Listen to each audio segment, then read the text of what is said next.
If there's one thing we know about liberals, they love everybody. They love women, they love gay people, they love handicapped people, they love brown people, they love black people. But sometimes it's almost like a family thing, right? When you have a bunch of kids and the kids want to know, well, who does mom and dad love the most? So who do liberals love the most? Well, the answer is clearly black people, because why else would so many liberals allow so many black people to commit so many crimes against women and handicapped people without saying a damn thing about it? Kids using racial slurs and throwing rocks at houses and cars has a few Norwood residents up in arms. They want it to stop. Yeah, I've got allergies. I apologize. Fox 19 Now's Michael Baldwin spoke with one of them, and he's live with the story. Michael? Yeah, Rob and Tricia, we are over here in Norwood, and the scene is right down there behind me on Myrtle Avenue. We got a chance to speak to one of those residents. He says he just wants all of this to stop, but the question is, how? It was just after Christmas when a gay slur was written in the snow on the car window of Hunter Robinson along Myrtle Avenue in Norwood. We're blurring it out, but Hunter sees it clearly because he says it's nothing new.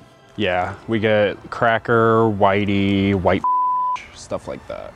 Hunter Robinson told me the people that are doing this are children.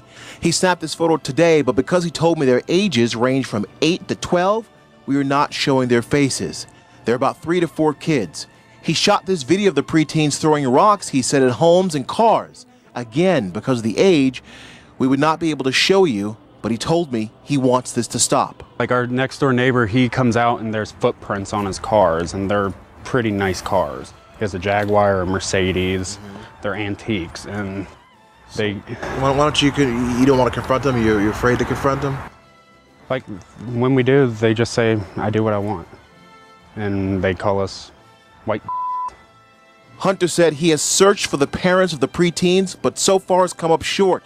He said the racial language they use hurts, and he hopes it doesn't get them hurt. I mean, they're little kids, so I try not to let it bother me, but like I said, I would never call them anything outside of their, I don't know any of their names, but I would never intentionally try to bother them by calling them any kind of racial slur or any kind of derogatory expression. But so you want them to stop doing that to you.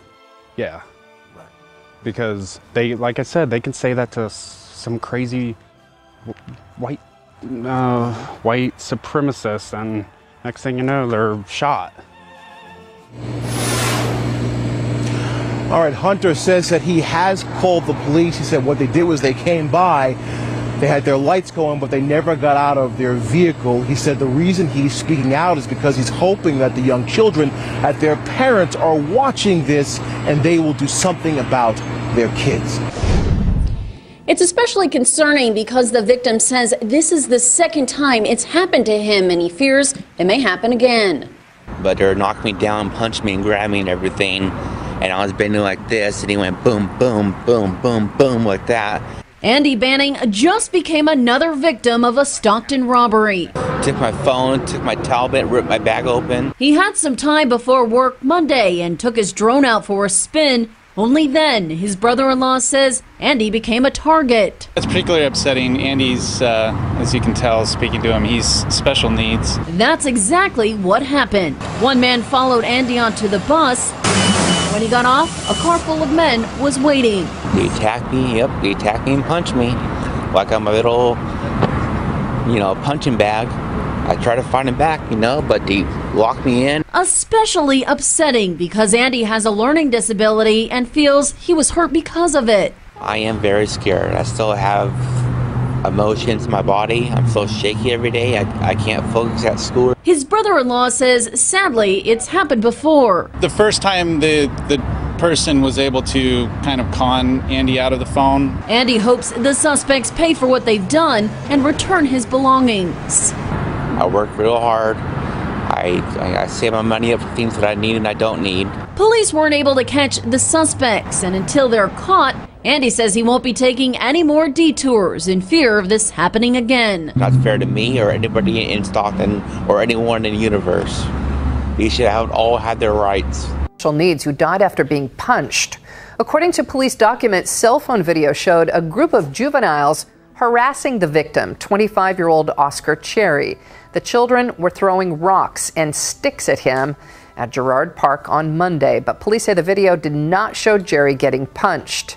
After talking to Cherry's family at the hospital, they began looking for a person who goes by the name Katie Gusto, and after searching that name on Facebook, found it was 18-year-old Cumia Durham.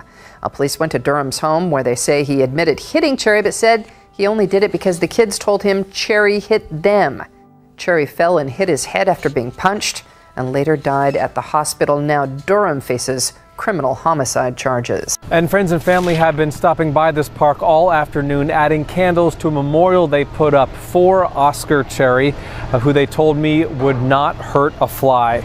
York police say last evening some children got into an argument with Cherry here at the park. The children are described as younger than teenagers.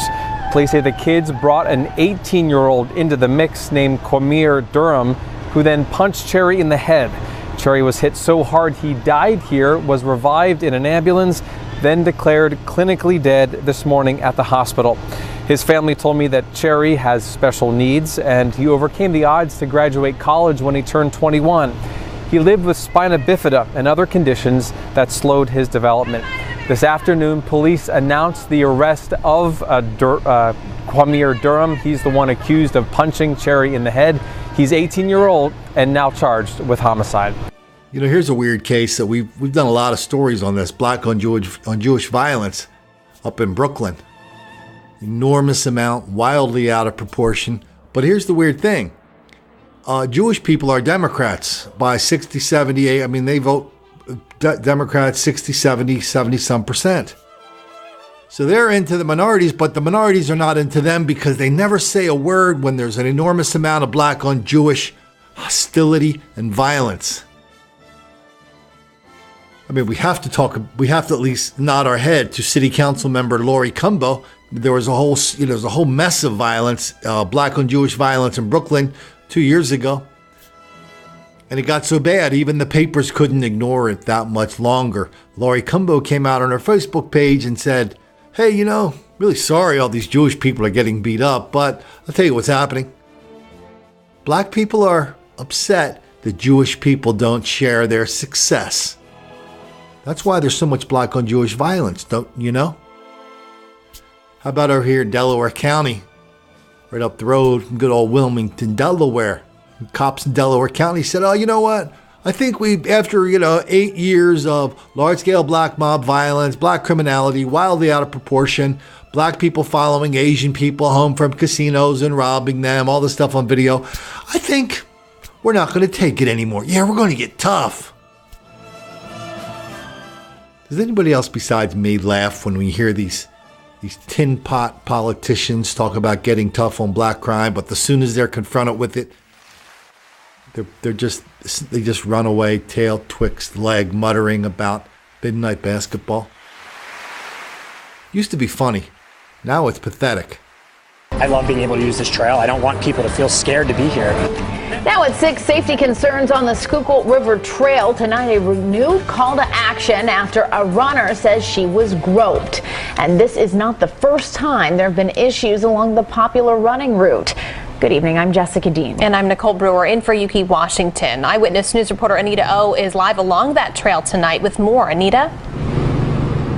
Jess and Nicole, after similar reported incidents last year, city partners announced a volunteer-based group aimed at making this trail safer, but that initiative never actually got off the ground. Tonight, a woman who says she was groped while exercising on this trail this past weekend is speaking out only to Eyewitness News. Once voted the best urban trail in the nation, the Schuylkill River Trail is not immune to thorns. I hate having to always be looking over my shoulder. Bridget O'Brien, an avid trail user, says just after 5:30 Saturday afternoon, a group of 8 to 10 African-American teens on bikes swarmed her while she was exercising on the trail. One of the boys, who is probably no more than 12 or 13 years old, rode up next to me while I was on my rollerblades and smacked me on my behind. Philadelphia police say the boys then fled in the direction of City Hall. While O'Brien filed a report with the Special Victims Unit, she's speaking out in hopes this won't happen to anyone else. It's unacceptable, and frankly, it's illegal, and they need to be stopped. O'Brien is not alone. Similar incidents last year sparked concern, outrage, and efforts to make the trail safer. We're going to be out there helping people. Last June, Eyewitness News was there as city partners announced the creation of the Schuylkill River Trail Watch, a volunteer-based community group trained to serve as the eyes and ears of the trail. But after multiple meetings and training sessions, there were about 12 people that had signed up to actually patrol the trail. It's really frustrating. And that's why the initiative never got off the ground, despite support from leaders and police, says John Lyons. He's the founder of the local running organization Run 215. Sitting behind a keyboard and being an armchair quarterback is very easy. Action is a lot harder. And that's the challenge Councilman Kenyatta Johnson, whose district includes part of the trail, is asking the community to take up. When people see something, they should say something, but most importantly, come on out and get involved. It's all of our trail. Now, though that trail watch never actually came to fruition, the city did improve and increase lighting along the trail. They say they're now working to install remote cameras, increase police patrols, and they're also weighing how to revive this trail watch program.